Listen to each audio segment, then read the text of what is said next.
Good afternoon, everyone. I'm Namita Wahi. I'm a senior fellow at the Center for Policy Research and director of the Land Rights Initiative.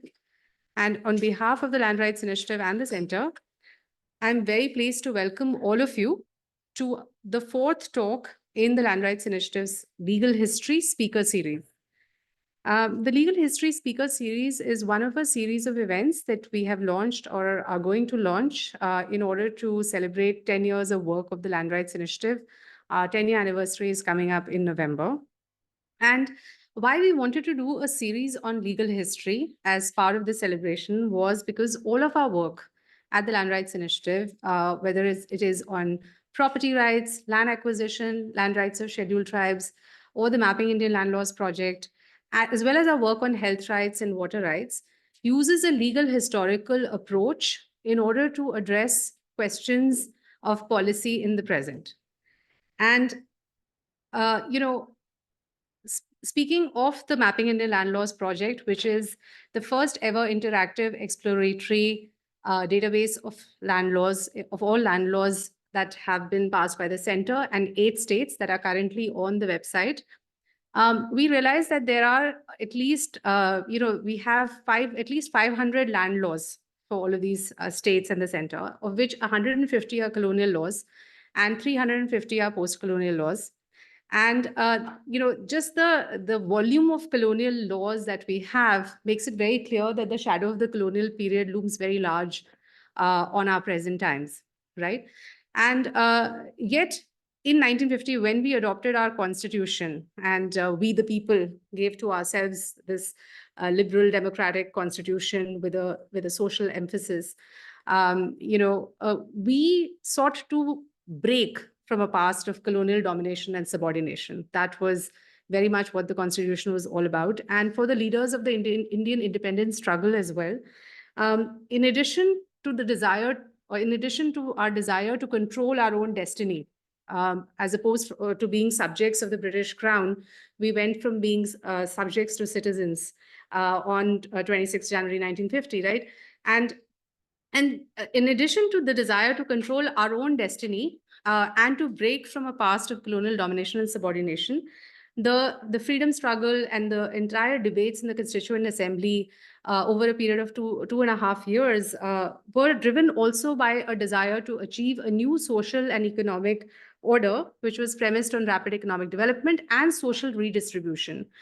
There was definitely this consciousness that, we cannot really, this constitution and the republic cannot really survive unless we can lift millions of people out of poverty and at the same time also do social redistribution so that, those who are more underprivileged can be brought at par with the rest of the population and all can really be lifted out of abject poverty. And so it is in that context that we come to the topic of our talk today, and it is a great pleasure and privilege to welcome Professor Mathew John, who is going to be speaking on India's communal constitution, colonial imprints and constitutional spillovers in the making of We the People. Right, Professor John he's teaching at Jindal Global Law School. And he's also the executive director of the Center for Public Law and Jurisprudence. He has degrees from the National Law School of India, Bangalore, my alma mater as well, and an LL.M from Warwick University. His doctoral work at the London School of Economics interrogated the impact of secularism on Indian constitutional practice. So going back to this idea of we the people, in the preamble, we talk about how we the people are constituting ourselves into a sovereign democratic republic. And of course, we have added the word socialist and secular to the constitution as well. But what does this really mean when we the people give ourselves a secular constitution? Professor John has also previously worked at the Alternative Law Forum Bangalore on social justice lawyering. He's also been a Law and Culture Fellow at the Center for the Study of Culture and Society in Bangalore, and has been a visiting fellow at the Center for the Study of Law and Governance, Jawaharlal Nehru University. Professor John has worked and published extensively on issues of public law, constitutionalism, constitutional theory, pluralism, and the legal history of modern India. And he has authored the book that we are going to be talking about today. The book is also available on display outside, which is Actually not. oh, India's Communal Constitution, Law, Religion, and the Making of a People. But he has also co-edited, along with Dr. Sitharamam Kakarala, Enculturing Law, New Agendas for Legal Pedagogy. And I think I can't think of a better person to really talk to us about methodology and pedagogy today, than you, Mathew, if I may. And I think that one of the I know that the topics in your book speak to a very particular conception of understanding how we the people have been characterized, but really at the heart of the tension between the liberal democratic order, which protects the rights of the individual citizen, and the fact that we set out to really think about redistribution of resources, trying to sort of bring groups of people together who had been underprivileged or marginalized, whether they were caste groups or religious groups or ethnic groups. That is really a fundamental tension at the heart of every project that seeks to look at the Constitution seeks to look at what the Constitution seeks to do. And the Constitution is the foundational document of our republic. So on the one hand, there is this one tension between the liberal democratic order, which protects the rights of the individual citizen, and that of the group, which is what you're going to talk about today. And the other tension is, of course, this tension between the colonial, like what did we break from and what did we continue, and where has it taken us? So without further ado, I will turn over the floor to you and look forward to hearing your thoughts.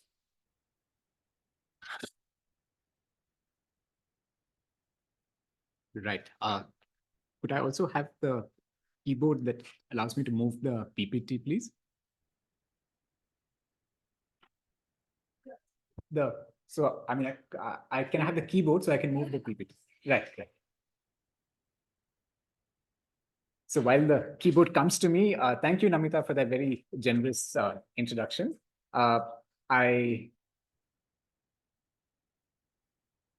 not sure to what degree I'll be able to speak to an audience that is driven primarily by policy concerns and policy interests, but I certainly have an interest in legal history, and that's what I'll be talking about, insofar as it has informed the book that that you see in front of you on the screen, titled India's Communal Constitution, Law, Religion, and the Making of a People. So it is through this idea of the people that I'm going to jump into the broad theme of this talk series, which is legal history, and legal history especially of the colonial state as it is informed India's past, present, and future. And to get myself going, I've just put out a broad outline of what I will, go over in this presentation. I'm interested, as I said, in the, in this idea of a people generally, but in particular as it is informed and has been a force in Indian constitutionalism. I'm in particular, there's one dimension of the people that I'm going to be picking up for our discussion today, and that is, the people as they were born in Indian constitutional history in the colonial state, and it's that conception of the people that I'm calling a communal constitution, and we'll come to that in a bit. I also argue that this communal constitution that I'll talk about in some detail, is relevant because it continues to be with us despite our independence constitution that attempted to break from this colonial baggage that that it inherited. Right. So that's roughly what I'll be doing with us today. As we all know, the people are really, it's the nerve center of modern politics. It's the evocative heart of modern politics, as it were. But the talk that that I'm going to work through today is to pick out a dark side of the people as it has worked its way into our constitutional tradition. And that's what I'm calling the communal constitution. And that obviously requires me to give you some general idea about what is this thing that I'm calling the communal constitution. And let me start with a quick overview account of how I'd like to sketch this thing called the communal constitution. And I'm trying to say that it's very broadly, it's what's outlined on this slide.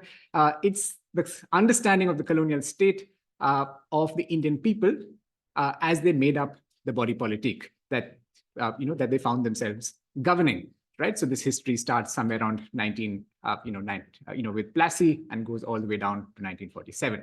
Right, and in its mature form, as I want to pick it up over this 200-year period, I've pulled out something that many of us might recognize.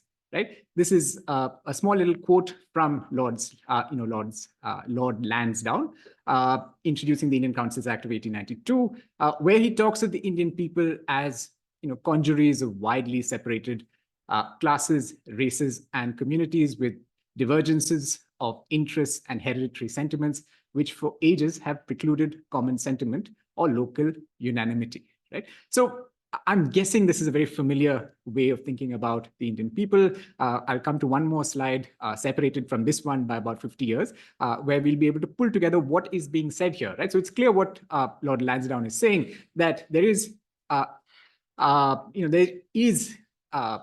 people that he finds himself governing, but the people are not able to aggregate into a political will. Right, so what they're not able to what is it that makes them a deficient people? It is the absence of a political will. Right, now this this particular view of India, view of the Indian people, was subject to considerable criticism, especially after the national movement came of its own. And here's one. It's a very, very popular quote from Govind Ballabh Pant talking about the minority question. Because if India was divided into various social groups by the various constitutional movements through which the people were pulled into British constitutional institutions, and in the 1919 Act, they were pulled into the British constitutional frame as minorities. Right, minorities whose interests stood divergent from each other, and minorities who could not come together to produce political unity.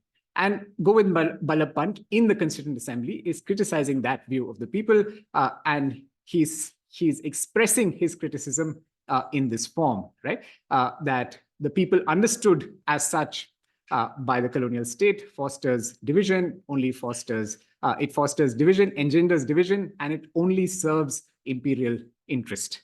Right. So, and this gives us some sense of what I'm guessing by now you have some sense of where this view of the people, this is a crystallization, as it were, of I'm trying to think of where we would have encountered this as part of our common sense. And one place that I imagine that many of you might have encountered this view of the people would be our 10th standard civics account of the independence movement and its criticism of the colonial state. And here's some ways of thinking about how we have been we have come to criticize the colonial view of the people and its understanding of India, right? So you say that of course what Lansdowne is saying smacks of the white man's burden. Divide and rule is a standard theme that we've all been fed on in history textbooks and in civics textbooks, right? So the most common expression of this framework of divide and rule is the separate electorate, and that gives us a sense of how the colonial constitution pulled together its idea of the people, which is that there is no people in India. Right, and of course there are nuances to this story. By 1919, there is a small movement in this insofar as the 1919 statute believes that the people could be a possibility, but as yet the people are disununited, and therefore, the overall aggregate story is that India continues to be a people divided. But let's get into that a little later. Now, this story would perhaps be irrelevant if our common beliefs of what we did in 1950 were true. That is that the common story that is told to us by a range of extremely influential scholars, starting from Granville Austin, going all the way down to more contemporary scholars like, some of whom I think have worked here as well. Madhav Khosla, I think, has worked in CPR for a bit. So there's Madhav Khosla, there's Gautam Bhatia, who spoke on the series, there's Rohit De. All of them would tell us that 1950 was a break. Right? And that break meant that this older way of thinking about who we were as a people was set aside, and we now established ourselves as a sovereign, unified political entity and a free people with, with a future that could perhaps, bring in some kind of liberal sensibility, a future that could allow us to pursue economic interests of the kinds that Namita was talking about, redistribution and so on and so forth. But was that the case? And this is, this is the, was that the case? That's a question that I've asked in my book.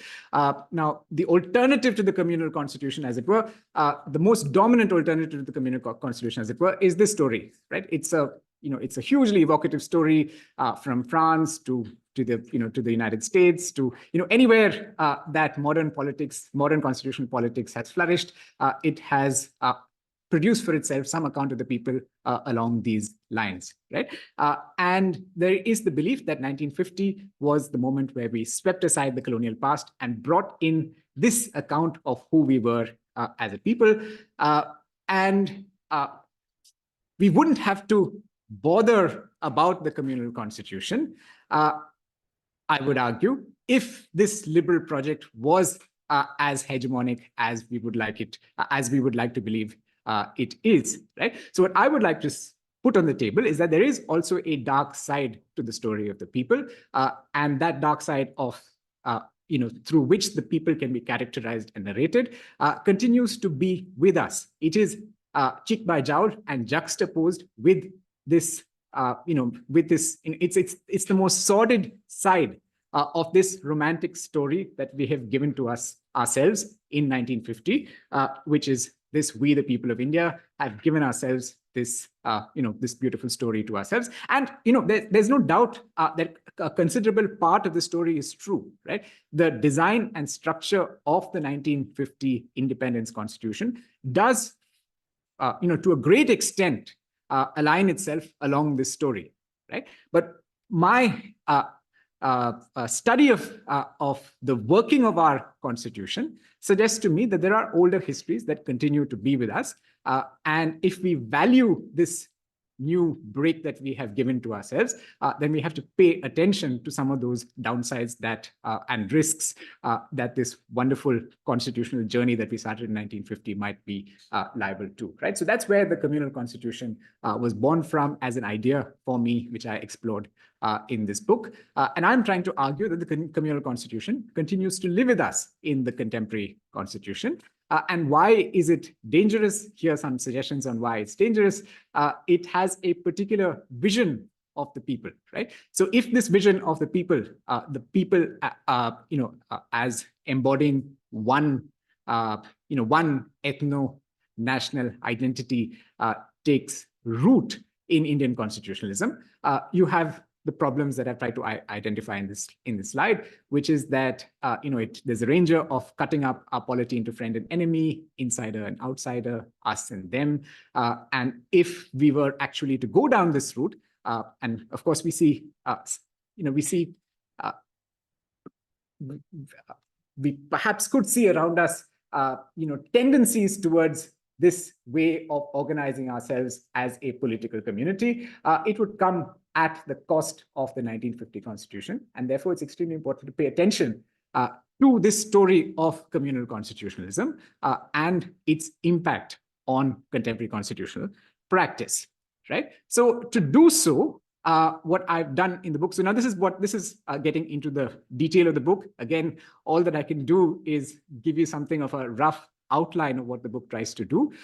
What I try to do in the book is try to pull together something of a rough historiography of what I'm calling the communal constitution. And the colonial scholars, administrators would call it the communal problem, right? And if you read R.J. Moore or Reginald Copeland, colonial historians, administrator historians, this is the form in which they would characterize the constitution that they gave to India, which is a constitution that addressed the communal problem that India embodied for them, which is a people divided amongst themselves, right? So if one were to pull together, what I'm calling the full development of this constitutional state, which I said was embodied in quotes like that of Lord Lansdowne, perhaps something of this, perhaps something of a historiography of the colonial state is in order, and that's what the book tries to do. But it does this primarily by tracing the people through the axis of religious identity. That's something that I'd like to mention. You could think of the Indian people through various other axes as well. Like, in discussions with Namita, she mentioned tribes, for instance. Now, I don't deal with identities of that kind. I'm dealing with religious identities. And religious identities as axes around which the people were identified in the colonial state, right? So what is this historiography that I've pulled together, that I've called India's communal constitution? I've tried to say that, or I've tried to pull together three constituent processes or three constituent axes that gives us some handle to understand the coming together of a colonial perspective on the Indian people, right? And I've done that by looking at toleration in the colonial state over, actually pretty much over the entire span of its rule and government in India, through social reform as it emerged, with some degree of force in the latter part of the 19th century and onwards, leading all the way into the 1950s. And then, of course, there's the moment that we started off with, constitutional representation, where the identities made possible by toleration and social reform were then the basis for constitutional representation, right? So let's quickly go through each of them: toleration, social reform, and constitutional representation. And so now toleration, again, you look at the earliest accounts of the orientation of the colonial state in India towards Indians. Toleration was a keystone, and was a cornerstone, right?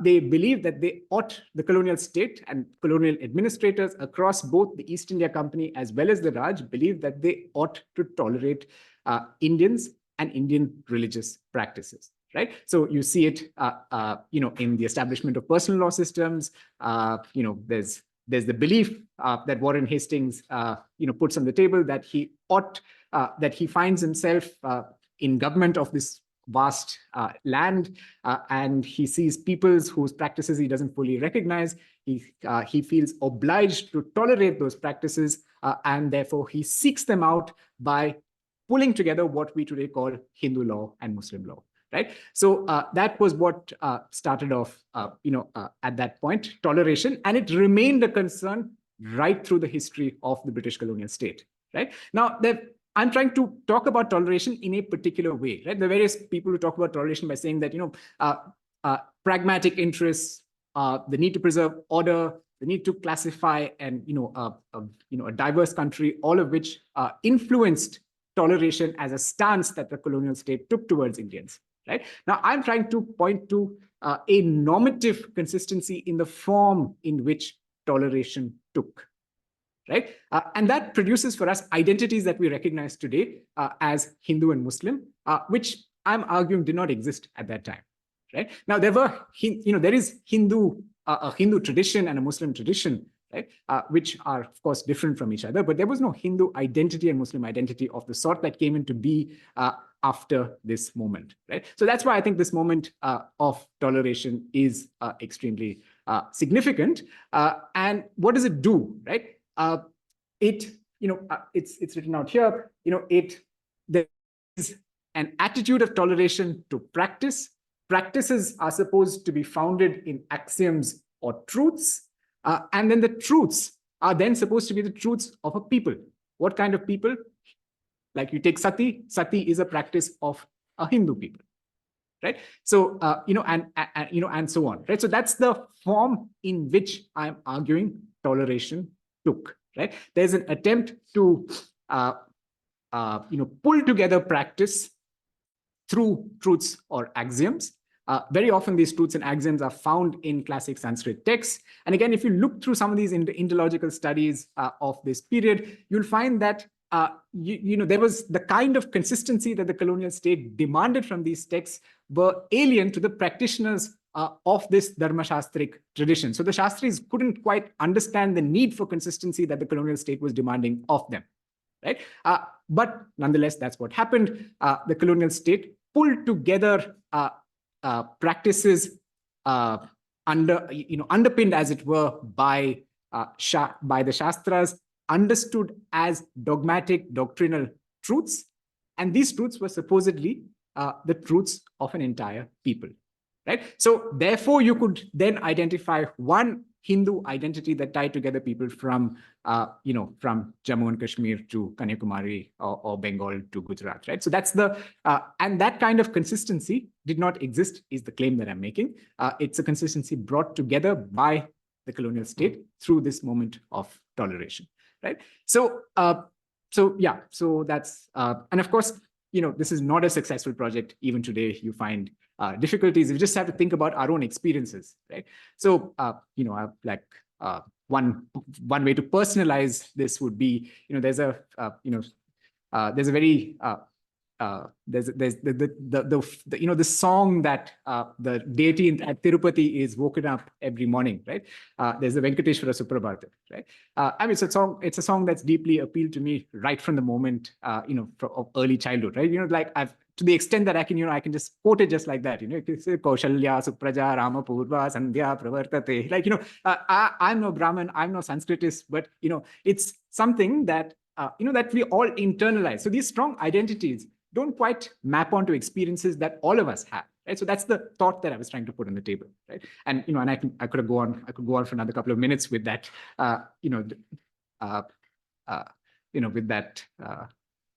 with the Suprabhatam, right? Which incidentally has a history in the Ramayana and so on and so forth. But anyway, that's a separate story. Right. So that's point number one. There's a kind of legalization of identity, right? And this legalization of identity would be just that if it were not internalized by Indians, right? So reform, I'm trying to characterize social reform as the point at which Indians began to speak the language of identity as it was given to them by the British colonial state, right? So across the late 19th century, there was a whole range of reform activities, some of which I tried to outline here. And in all of these reform efforts, reform was an activity that was carried out on Indians understood as Hindu or as Muslim broadly, right? So, for instance, if you talk about animal sacrifice, animal sacrifice, the banning of animal sacrifice was because it was a barbaric practice in Madras, this is statute, barbaric practice of the Hindus. Or if you're talking about Devadasi abolition, you could secularize this language, right? But it's not a secularized language. It's not a neutralized language. So if you talk about Devadasi abolition, it's not, let's say, coercion of women into a kind of unwholesome practice or an unacceptable practice. It is framed as a blot on Hinduism that has to be reformed, right? So there's a kind of identity based entry into the project of reform where Indians begin to internalize these identities is the case that I'm making, right? And of course, after legalized identities with a certain degree of social depth, is then pulled into constitutional, into the structure of the Indian constitutional state in the structure of the Indian colonial constitutional state. And, of course, there's a logic to this: 1909, 1919, 1935, important constitutional moments. And in each of these moments, there is the identification of India as embodying the problem of the division of a whole range of divisions. But, you take the Nehru report as one good, the Nehru report pulls together this, what happens at this moment very well, when it says that the real division in India is that between Hindu and Muslim, right? And of course, the colonial logic to the story was one that was based, as we noted earlier, on the fact that Indians could not transform themselves into one unified political will. National opinion, of course, pushed back against that way of characterizing India. And they of course saw this as a ruse to divide India, smacking of the white man's burden, a whole range of things that we've flagged before. And they then tried to produce alternative stories about what was it that pulled India and Indians together as a people. And some of the influential answers to this question are still with us. I've pulled together a few. There's liberal citizenship, which is an important part of the 1950 Constitution. There's Gandhi and Tagore trying to think outside the box with plurality of practice being the basis on which India comes together as a people. Now, this doesn't find much constitutional expression. It finds place in the Constitution, as throwaways in the directive principles of state policy and so on. But it has no real traction, really. And then, of course, there is the federal story, and the federal story organized around language, princes, religion. And you can even say that the Pakistan story was a federal story to start off with, which eventually became an ethno-national story, right? And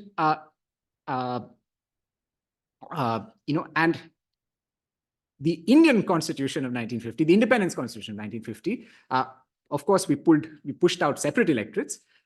And did we manage to, with these new ways of thinking about who we are as a people, did we manage to push out the communal way of thinking about ourselves as a people? That's a question that my book tries to ask.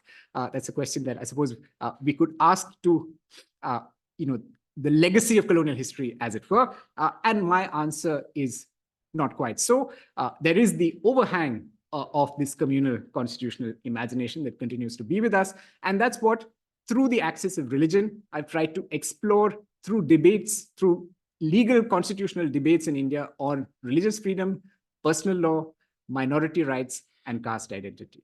Right. So that's roughly what I've tried to do in the book, and I've said, and through this, it's through these debates that I try to make a case that something about something in the nature of the communal constitution that we inherited from the colonial state continues to be with us, and the deeper and deeper it gets. If at all it gets deep, it finds deeper acceptance in our constitutional imagination, it does pose a risk to some of these alternative stories that we began to tell ourselves in the early 20th century and onwards, when we came together as, through various forms of nationalism, right? So Namita says I have half an hour. So I would like to, I can't get into each of these stories in detail. So let me just try and give you a flavor of what I've tried to do. So in one sentence, right, the religious freedom I'll just come to, but, as far as personal law is concerned, what I've tried, these stilted religious identities that I was talking about earlier have been the basis for personal, for our personal law systems, which continue to be with us. And it continues to be, it's something that I've explored in the constitutional dimensions of this discussion of these debates on personal law is something that I've explored in one chapter.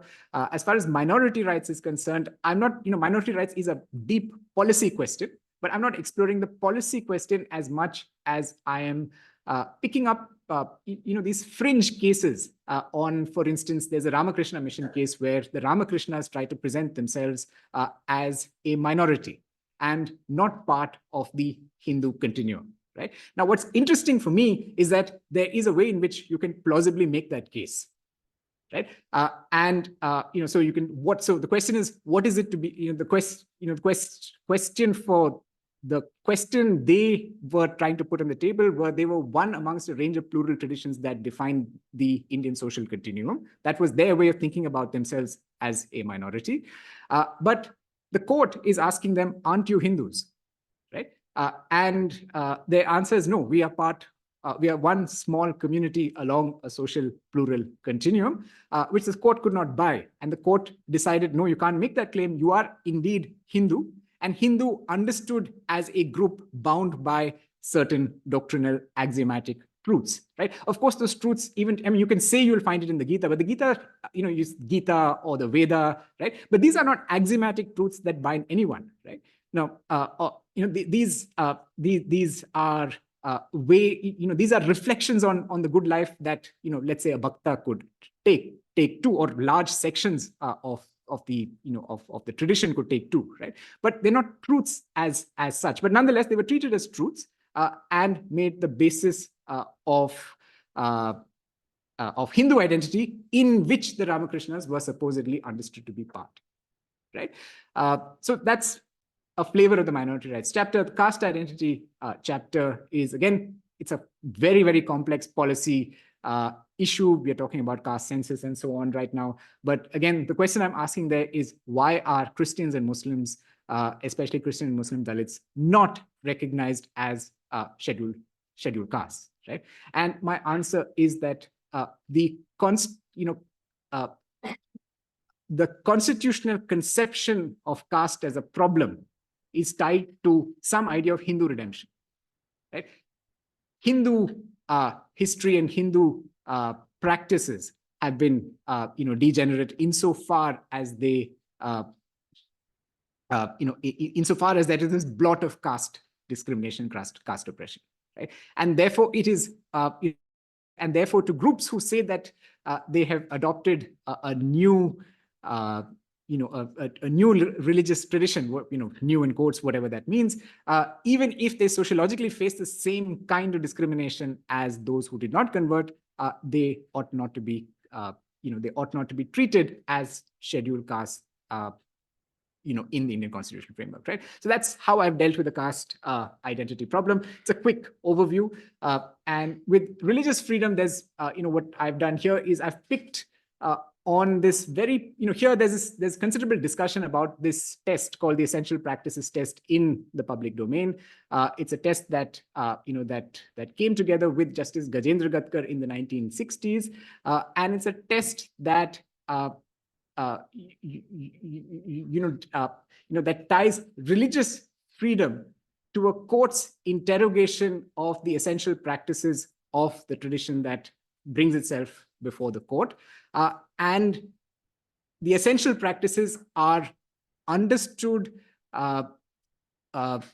in quite the same way that I described the toleration problem that I spoke of earlier, right? So it's that mapping of the the toleration story that I mentioned earlier, and its continuity into the essential practices test that that I tried to trace in the religious freedom question. And I say that one could, there are moments in which this kind of account of religious communities could once again produce this communal narrative of who we are as a people, right? So just take the Ayodhya case, for instance. You can have all kinds of opinion about what happened, in relation to the temple, but I'm just talking about the legal reasoning that the, that the court, at least till the Supreme Court, gave, and there's certainly an addendum to the Supreme Court judgment as well. I'm talking, and in that legal reasoning, they say that the temple had to be given to the Hindus because it was an essential practice or an essential core of the Hindu community, right? Now, this test has been criticized, considerably. in the Sabrimala case, for instance, Justice Chandrachud, Chief Justice Chandrachud now, criticized the test and said that, it ought not to be a test. Gautam Bhatia, who spoke before, has said that this ought not to be a test that determines how we think about religious freedom. But nonetheless, it has been with us for ever since the 1960s, about 40, 50 years, right? And why does it stay with us? What is its purchase? What is its charge? I'm once again arguing it is the communal constitution, right? Right. So once again, why bother about this thing that I'm calling the communal constitution? It gives us a way to diagnose different ways of thinking about the people. The liberal way of thinking about the people may be hegemonic. It may be hegemonic in the text and the design, but it's not the only way of thinking about the people. There are other imaginations that find their way into constitutional design, constitutional practice, and its conception of who India and Indians are as a people. And it brings to view this ecology of differences about how the people can be characterized and how they actually bite into constitutional legal practices about, so how do the people bite into everyday constitutional legal practices?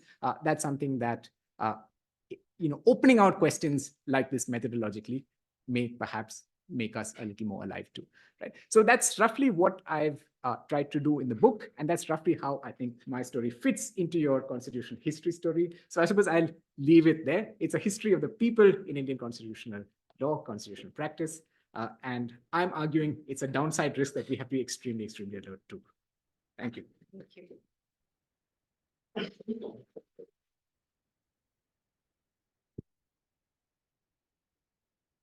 Thank you, Mathew, for that very, very stimulating, thought-provoking lecture. And the floor is now open for questions. So as people collect their thoughts, because I think there was a lot in that, I will take the liberty to start, if I may. So, I think that if I were to sum up what I understood from the talk, I see 3 or 4 different strands that you're bringing out. And with a couple of them, I completely agree with you. I think that it is, of course, it is the case that, the colonial shadow, as I mentioned at the beginning, looms large over every aspect of the Constitution and our laws and our social and economic life and practice. But it is also true that the Constitution marks a fundamental break. I also completely agree with you on the communal on the communal nature of the organization of the liberal guarantees of rights in the Constitution. But where I want to push a little bit on is why this is a dark side. That's number 1. Number 2, and I'll explain why I'm pushing you on why it's not a dark side, or we can think of it in a different way. The second thing I would like to say is that I would sort of not, Gautam, as you mentioned, was here the last time, and I do not think that he fits into the same category as Madhav and Rohit. I think they're all quite different from each other.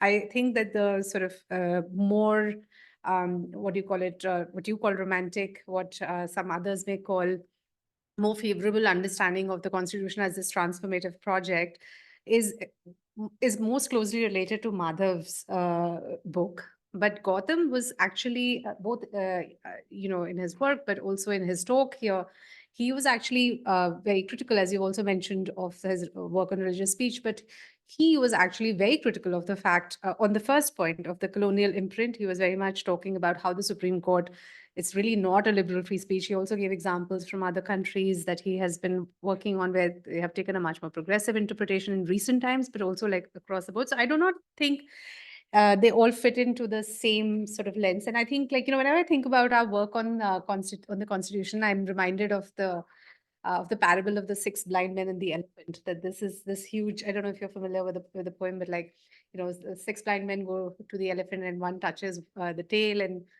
thinks it's a snake, and one touches the leg and thinks it's a pillar. So it's basically we're all sort of grappling with this huge project, right? And I mean, and the point of that is that there's so many dimensions of every thing, because I think if we so that's one thing that I would sort of understand the scholars differently, but I would love to hear more from you about that.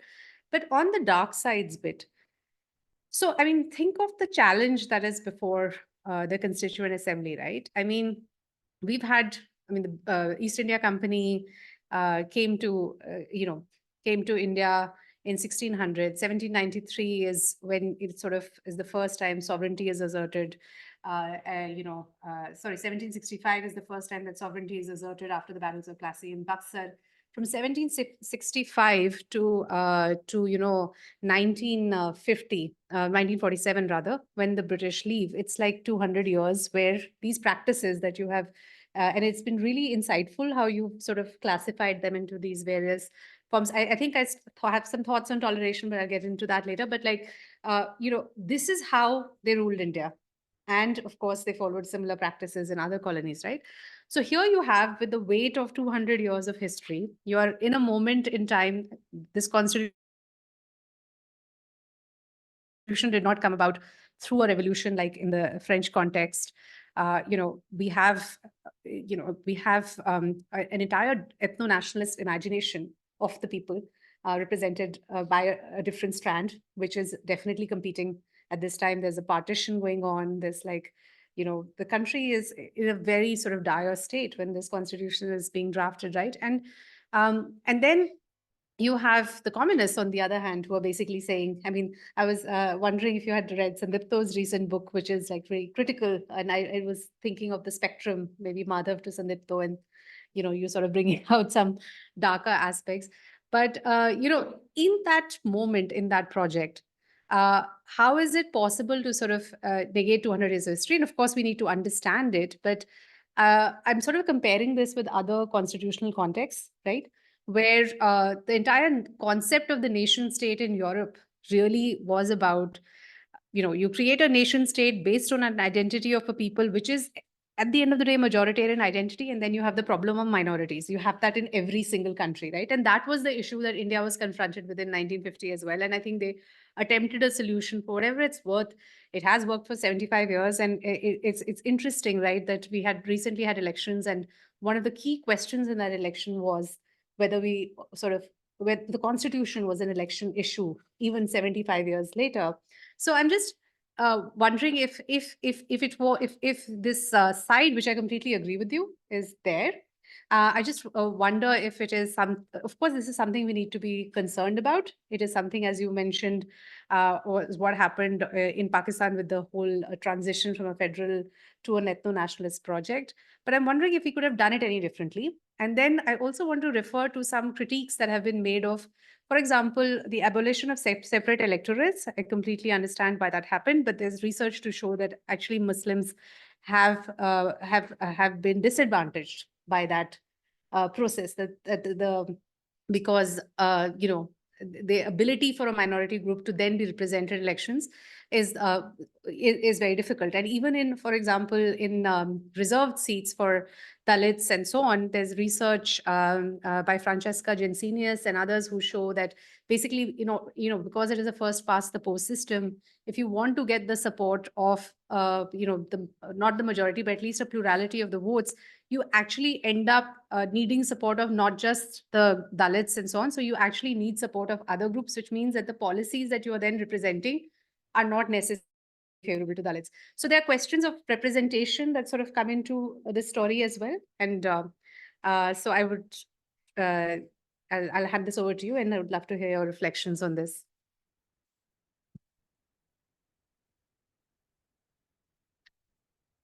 Right. So I think my project is one that primarily tries to chart out an intellectual landscape, and I'm trying to say that there is a hegemonic view of that defines the people as primarily liberal, and my task is one that at least the task I set for myself, is a limited, modest task of trying to show that there are various ways in which the people can be characterized. One such is this, is this way of thinking about the people that's called the communal people, which is clearly in view in the colonial state, seemingly seemingly pushed away in the Indian independent project, but nonetheless, I'm saying is there in some form and it requires attention. Right? So that's roughly the broad project that I've set for myself. And in doing so, I've encountered these other ways of thinking about the people as well that, that all require further study. So at that level, it is an intellectual inquiry into this very, very evocative term, the people, that's foundational to modern politics, to show that there are various ways, contesting ways in which this term can be cast and contesting ways in which this term has been mobilized. Right. So that's roughly what I'm interested in. That leads me to your, where one can quickly, push the Gautam Bhatia question to the side. Yeah, I agree with you. I was thinking of the transformative constitution in subsequent work has moved on, and he is critical in many of the ways that you suggest. And that, that's true. But the view in the transformative constitution is that there was a break. Right. And it was that view that I was using to pull him along with these others. There's of course Sandipto as well, who tries to say that the more radical imaginations of what the people could be were, in some senses tamed by the 1950 constitution. I've not finished the book yet, but it's very promising and interestingly written book. So yes, there is a newfound interest in which, in questions of this nature, in constitution studies, thinking about the nature of our constitutional, of the theory that informs our constitution and its practice. And that's where my project fits in. Now, as far as your, and as far as this dark side question is concerned, the way you framed it is not, is not the form in which I would enter that problem, right? Could we have done it otherwise, right? That's not my problem. That's not my question. So that, it's not my problem. It's not my question. So my answer is in the form that I, outlined it here, right? So I would agree with you that it was a tumultuous period. There were all kinds of difficulties that the Constituent Assembly was faced with. Could they have done it otherwise? I personally don't know. I've not studied that question closely enough. Perhaps they couldn't have, but that still doesn't take away from the fact that we are still left with some of the legacies of an earlier constitutional form that we have to grapple with. That's the only limited point that I was trying to put on the table. Thank you.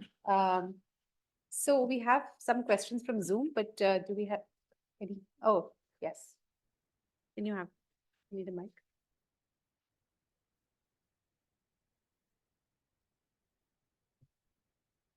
Thank you for the presentation, and sorry if this sounds like a digression from the themes which you've discussed.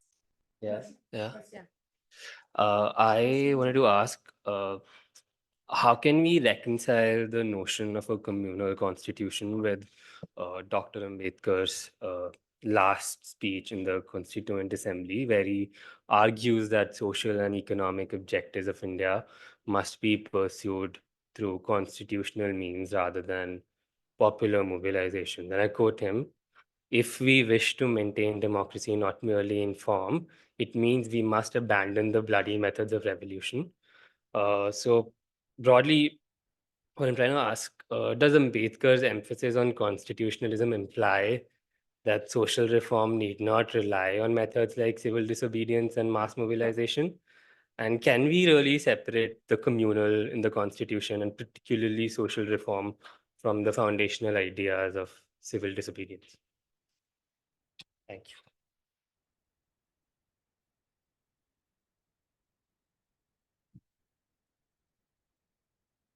Right. So can we separate social reform from the foundational ideas of civil disobedience? That was where you ended up at. Yeah, I just wanted to know how we can think about ways of reconciling the notion of the communal constitution with what Ambedkar had mentioned in his last speech, that thoughts are independent. If you have a constitution, or you don't have to fall back to the mechanism of civil disobedience, popular protest. That we should look for social reform in this written document without having the recorded language. Speech was divinity before the Right, Constitution right. formed. Right. Again, I must say I'm not quite picking on that problem. I'm trying to say that there's there's an ethno-national streak in the Constitution. We must pay attention to, which could even deal. I quite thought of it from the the Ambedkarite influences in the Constitution in particular. So let me park that question actually, and we could perhaps pick it up. It's not a question that I think I've really picked up in the book. So maybe we should just have a conversation separately on the side. So let me take a couple of questions that have come up on Zoom. Can you hear me? Yeah. Okay. Do you think caste remains confined to Hindu communities, or has it seeped into other communities and addressing it now is no longer a Hindu question, but more of a civil rights question? More broadly, are these communal categories fixed in time, or can they evolve?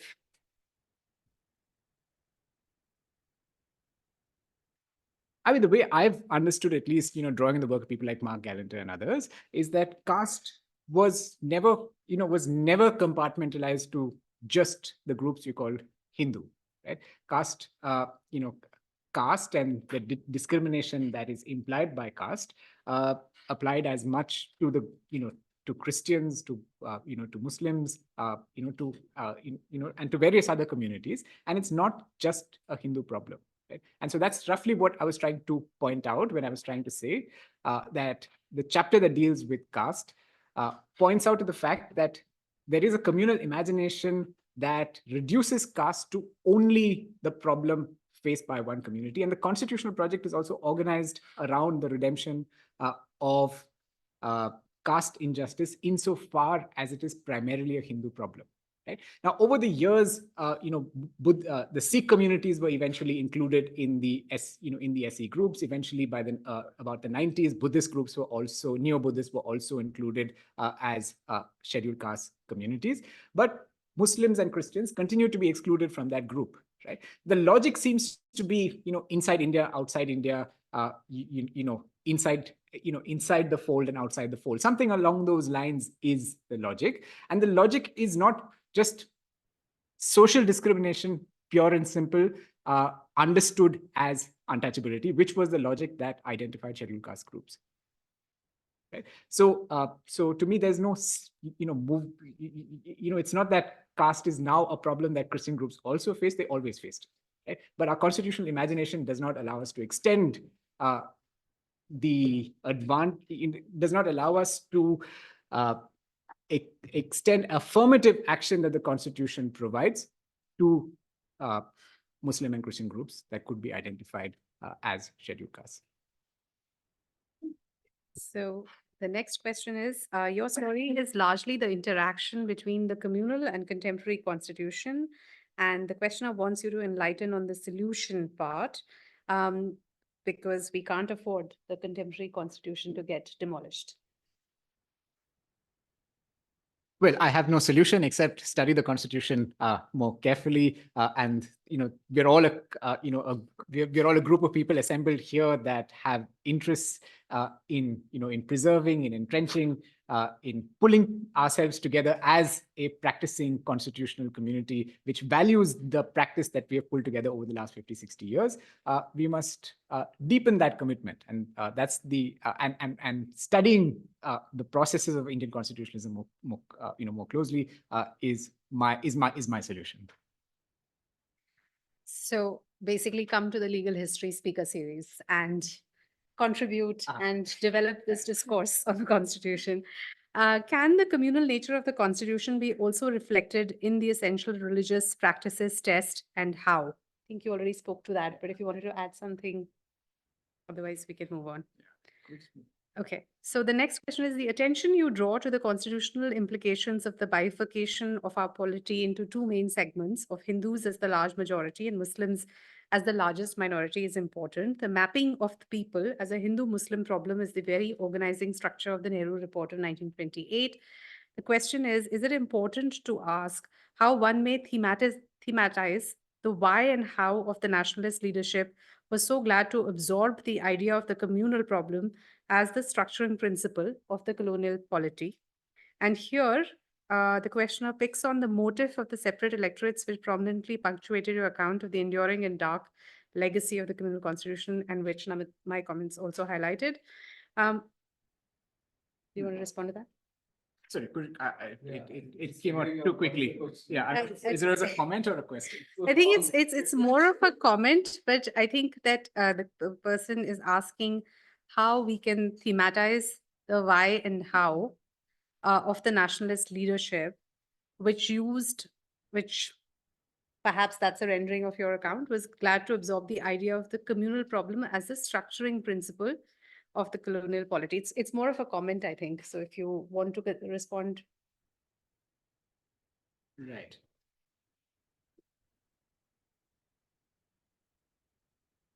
So it's not an across the board problem, right? So that's the only thing I'd say, right? So for instance, if you take the Govind Ballabh Pant quote that I put on the table, I put up on the screen.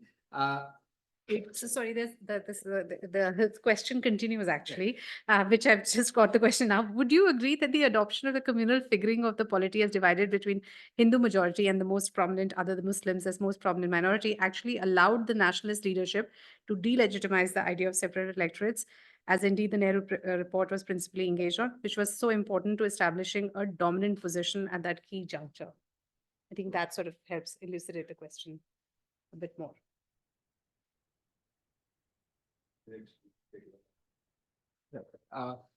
Basically, why did they sort of use that as a structuring principle? The questioner seems to be asking you whether there was something more sinister in the sort of delegitimizing part of the nationalist leadership, delegitimizing the idea of separate electorates and sort of taking that in. But yeah, it's more of a comment than a question. So if you wish to respond. Yeah, I'll just pass it. Okay. Okay, I think there were some hands, please. Do you have a mic? Can you give the mic?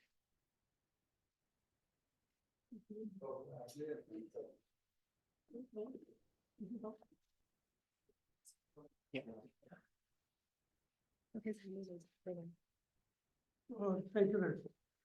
So I always talk for the argument's sake. So don't take it as advice, because we don't create an argument, we don't create a criticism, we don't get anywhere. So on every point, I have my own views, but I just pass on one by one. I think it would be better if you have any questions, Right, you keep the comment brief. No, rather than, there's so many things said over here. The communal constitution, sir. Start with the communal constitution. Which constitution is not communal? Word over is the Sharia Qanon, I think some of these comments you can share it after the talk. Okay, You sir. can have conversation. Right. Maybe a question from you would be very helpful, because others also waiting. Okay. So I'm allowed only one question, right, sir? I'll only ask one question, right? I'm a student comparative studies in evolution of histories. So on every subject, I got a history degree. So my question now, this is, you talk about the religion and tolerance, right? Which religion is tolerant? You tell me. Tell me Thank which religion is tolerant. This is history. This never been tolerant. It's never been tolerant. Killing millions and billions of people done away with in the name of religion. Wars in the name of religion. Thank you. That is what I mean. Yeah. Religion and tolerance do not go together. Let me take one. Can we collect a few questions? There was one hand at the back as well. Yes. Harika, can you take a mic? Am I audible? Yes. Yes, ma'am, I wanted to ask actually that you mentioned the first past the post system. So I wanted to ask that if there is any minority and we clearly know that they are unable to get represented adequately because of this system. So is there any way for them to make their representation more substantial? Because clearly reservation does not work. So what can be another solution for them to have a considerable representation in the government? Since because of this system, because the first past the post system, it always obstructs it. There were some hands up here. Yeah, Dhruvi.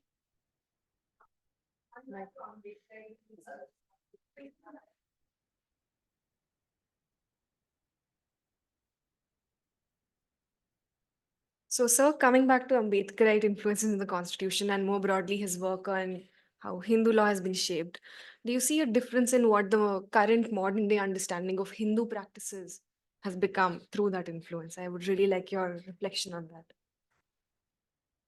So I think if I were to sort of put all of those questions together, I think there's one question which was also that long comment on Zoom, which is really about, and you've clarified actually that that's not what you're sort of speculating on as to what they could have done better. But I think people are trying to ask you as to whether, that actually fundamental to your analysis is the question of representation as well, right? In the sense that the fact that the colonial state was able to was able to create these categories was because there was no representation of the people, and that was their way of sort of understanding, classifying, and sort of pushing the colonial project. And I think at the heart of the Constituent Assembly debates is this question of representation. I mean, it comes up everywhere. Like in my work on property rights, the very fact that the members of the Constituent Assembly were elected on a property classification, right? Like they were property owners.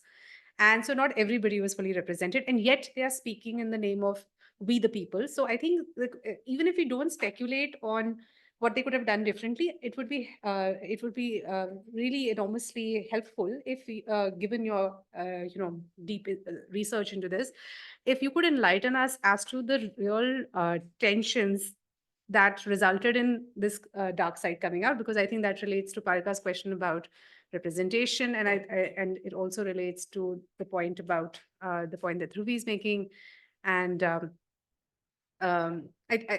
think that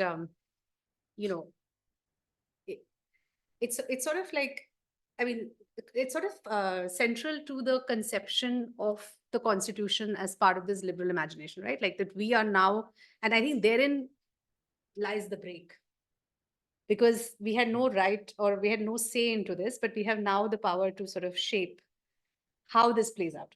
And I also, if I were to add another question to that, is the Supreme Court's interpretation of these principles and the text of the Constitution, which, like Rohit's account, for example, Rohit Day that you mentioned, he talks about how different groups kind of use the Constitution who had been marginalized or were other kinds of minorities that you have perhaps not included. He talks about Marwadi businessmen, Parsis, sex workers, four categories of people that he uses, and he talks about how the Constitution is used by these people to sort of push for their rights when laws actually remove their ability to either practice their profession, in case of sex workers or butchers or Marwadi businessmen. So can we make a distinction between the text of the Constitution and its lived imagination, in its lived practice, the text of the Constitution and its imagination and its lived experience as well, as we think through this? Right. There's so many things to pull together.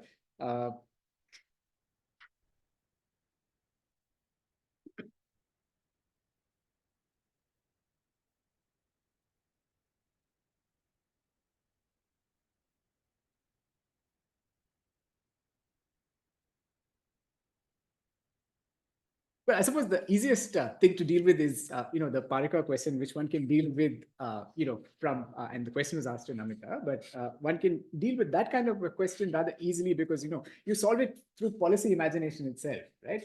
So there are other representative systems that can address that question, right? So first past the post has its limitations. You can have, proportional representation and so on and so forth that can address those kinds of questions that can be more representative. So that problem is not, again, quite what I was dealing with. I was dealing with a different kind of problem, which is that of a colonial state that found itself in possession of new territories and peoples, and asking itself the question of how to govern these people, right? And over a 200-year period, they eventually,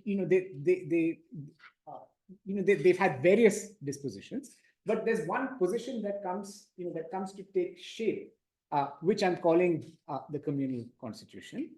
And the communal constitution is, I've mentioned on the screen as well, is one where the colonial state takes on the role of a pedagogue.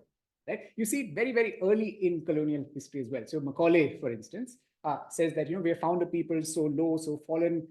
We don't know if they will find the fruits of our political system, but if they do, I will be the happiest person. Right? Now, this is characterized as the influence of Edmund Burke, on the organization of Indian politics, where it was believed that where it was believed by these kinds of colonial officials that India ought to be held in trust.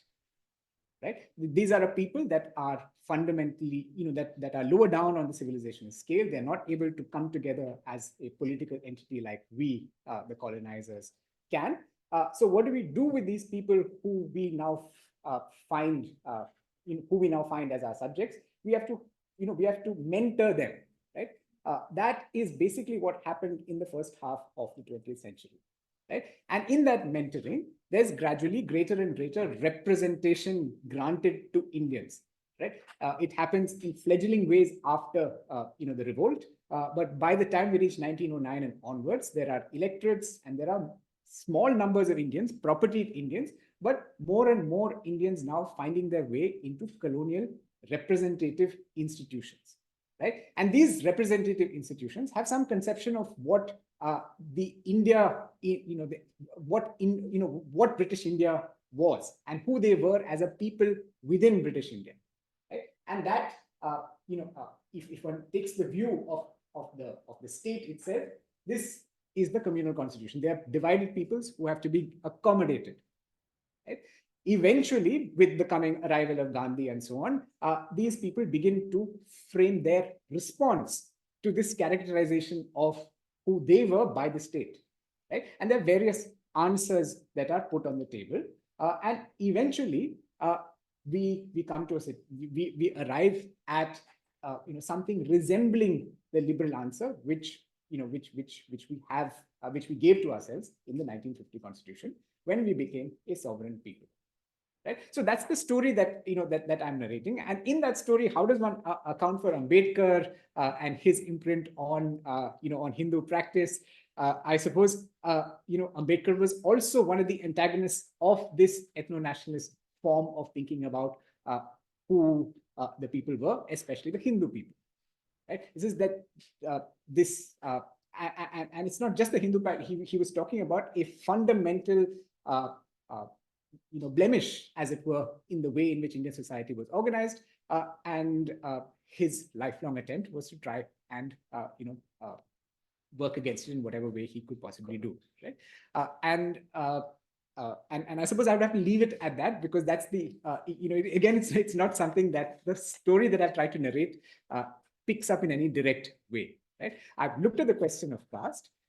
And if one looks at caste as, and especially affirmative action around caste in the Constitution as a form of dealing with the problem of untouchability, then anyone socially located in relationships of untouchability ought to be, eligible for the benefits of affirmative action. It so turns out that there are groups who can socially be identified as untouchables.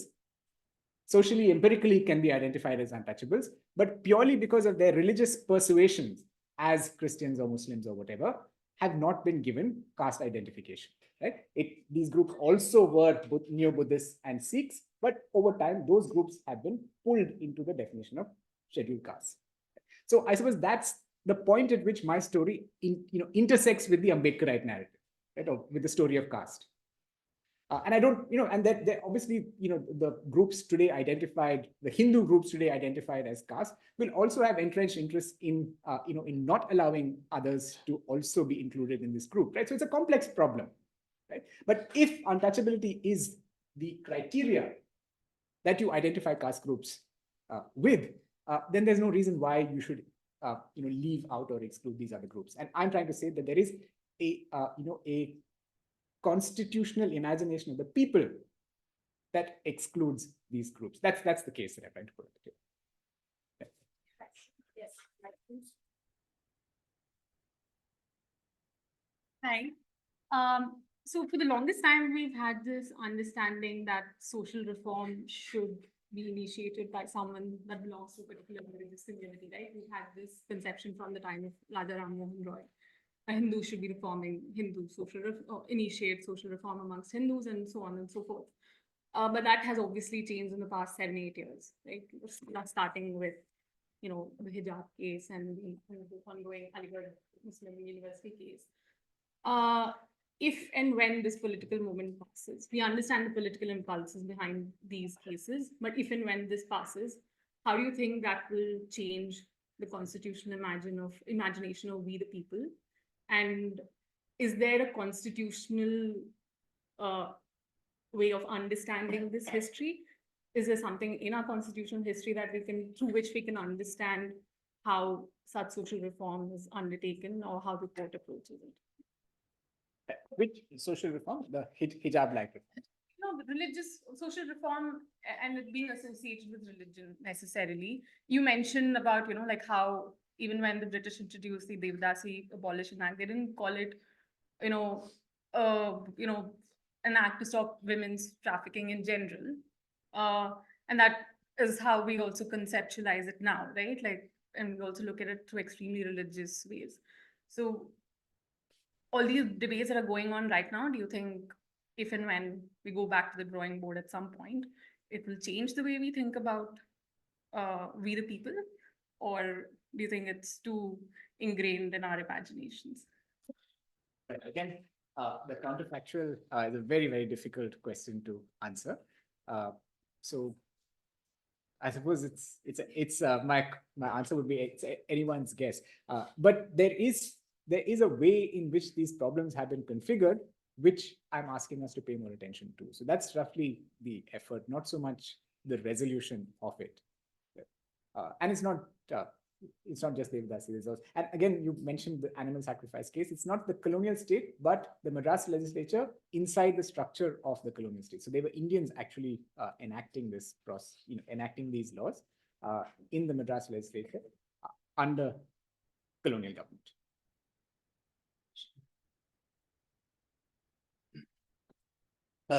Thank you, Mathew. As I listen to your responses, I'm figuring out how, and also your presentation, I'm figuring out how complex this subject is. I was just wondering whether I should ask this question, first of all. But it certainly made me to think that I should read the book that you have given me very kindly.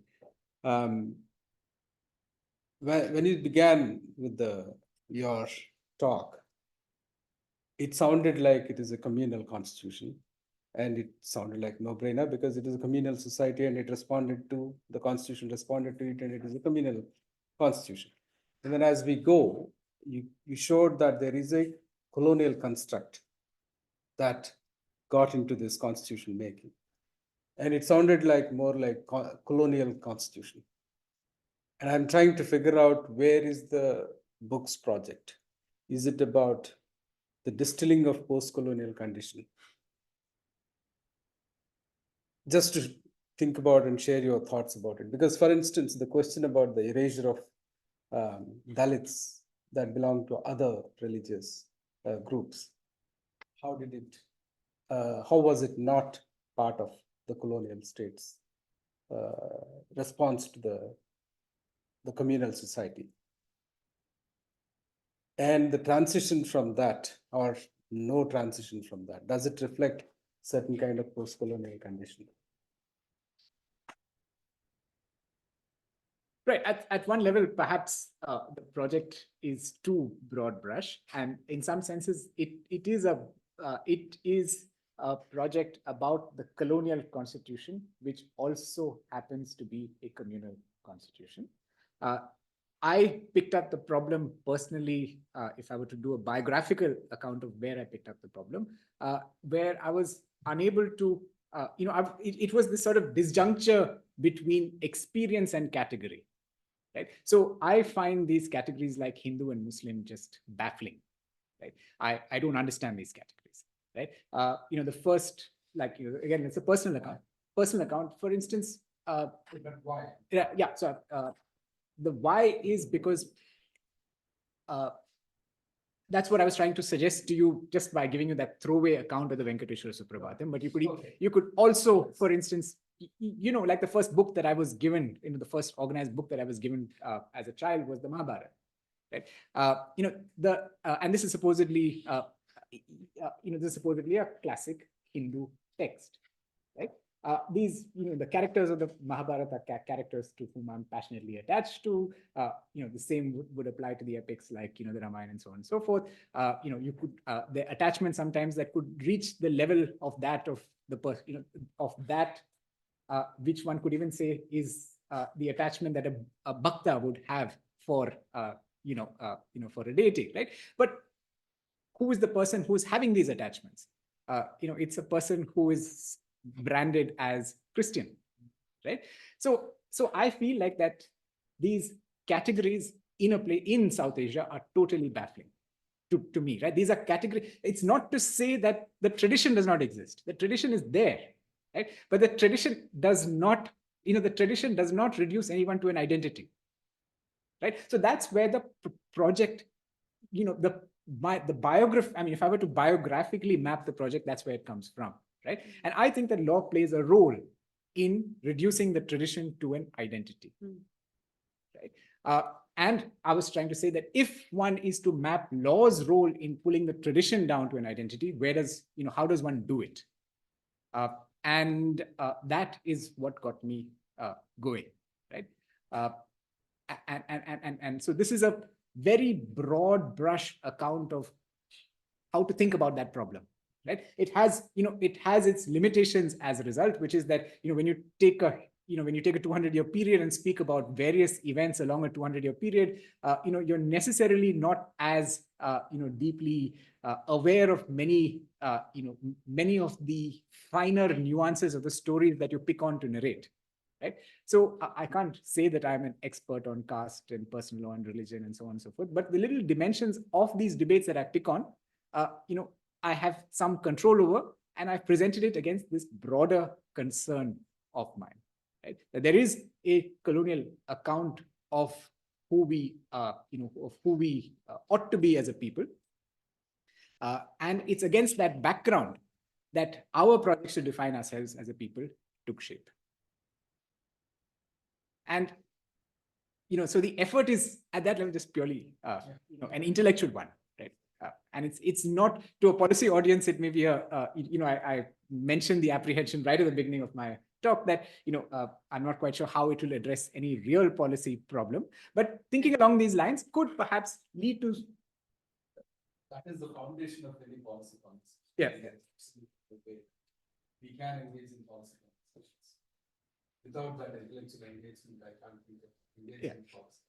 And actually, if I were to add to that, and this is a conversation we were having because you were saying exactly this, that, I'm not speaking to policy questions, but actually, I think what you just said, one is identity, and so the important thing about classification as Hindus or Muslims, one is about identity, the second is about faith, right? And no, so the classification of the tradition as an essential practice of Hinduism or Islam or Christianity, religion is really, religion is a matter of faith. And what you are saying is that it is being used to structure identity in a way that constitutes what you call the communal constitution. I feel like both those ideas are central to the policy discourse, not just on these questions today, but actually very fundamental to how we understand. Talking about and you don't talk about scheduled tribes, and neither does Madhav, and nor does Rohit or Gautam, but our work on the scheduled tribes, right? Like the whole conception of the identity of scheduled tribes is that they were outside mainstream Hindu religious society. So that's number one. Number two, in the classification of the fifth and sixth schedules, and it's really interesting in a way because we have elections going on in Jammu and Kashmir today, and of course Article 370 has been the subject of a huge amount of political contestation. But actually, Article 370 onwards, and I have an op-ed on this, 371 onwards, all provide for different frameworks for the northeastern states many of which come under the sixth schedule, not all of them, but there are others like Nagaland and so on, which do not come under the sixth schedule, but are there in the constitution. So actually the constitution was accommodating in a way, all these different ways of political configuration of these states on the one hand, Article 370 onwards, but also the question of identity is central to the connection of the scheduled tribes, the Adivasi groups, the indigenous communities to land. So what we say is in our work in the land rights initiative, land is central to their identity, history, community, and culture, right? And to that extent, it's just that way of classifying. So this is the conversation we were also having earlier, is that the argument of the book can perhaps be extended to groups and ways of configuring groups in the constitution that go beyond caste and religion to these other groupings that we have, right? And yet, at the same time, it also sort of pushes back, like the Jammu and Kashmir example, in a way, also pushes back on your project, because it is the only Muslim majority state, but it is not understood in that ethno-nationalist way, which is the overall overarching frame of the constitution. And yet those internal tensions remain, which is why 70 years later we have repealed Article 370. And, it's the key issue in this election where one political party wants to bring it back and so on. So 2 points there. One is that well, 3 points. One is that actually your book and I would recommend everybody to read it, is central to many policy questions that we are confronting even today, partly because, and this is what I have argued in my work, is that the constitution was a compromise. It was a compromise between various competing interests. There was a liberal imagination, there was the weight of the colonial past, and there were multiple groups who were seeking different things. And, ultimately what comes out is a compromise, which is what happens in any legal text. And I have this, people often say that the laws passed in the colonial period were very simple, the text is very clean, and now, the text is very convoluted. But that's because there was less contestation then. We have a colonial, colonial administration deciding for us. And here we have like multiple competing groups because we have representation, because we have democracy, that is saying. So the second point is really that, it is a compromise between competing interests, and there is the bright and there is the liberal imagination and the other side. But also, the fact of the matter is that, whenever we think about this sort of relationship between the individual but whenever we think about the relationship between the individual and the community, that is a central tension that lies at the heart of the individual understanding. Like if you take a philosophical, there are multiple identities within each individual, right? So for example, and one may be more important than the other. So today, for example, as a policy matter, we have the whole women's representation project, the identity of a person as a woman, like gender as one of those categories, which is not reflected in the, which is reflected in the classification in the earlier constitution, but not as a separate category, right? And so there are multiple identities at the heart of each individual, which makes the entire project quite difficult to undertake. As an inherent tension in the nature, the philosophical nature of the individual as defined by the liberal project. Kind of what Marx referred to in his essay on the Jewish question. So I don't have any comments. I take that as, and there's lots to think about there, but I won't, there are no comments that I have in response. Yeah. Let us see if there are more questions on Zoom. Yes, there is one more. And that I think we are on time, it's 5 o'clock. So the last question, the strategy of communal constitution is division, while the strategy of the contemporary constitution is inclusion and representation. I would like you to enlighten more on representation and inclusion of Muslims and Christians in the contemporary constitution.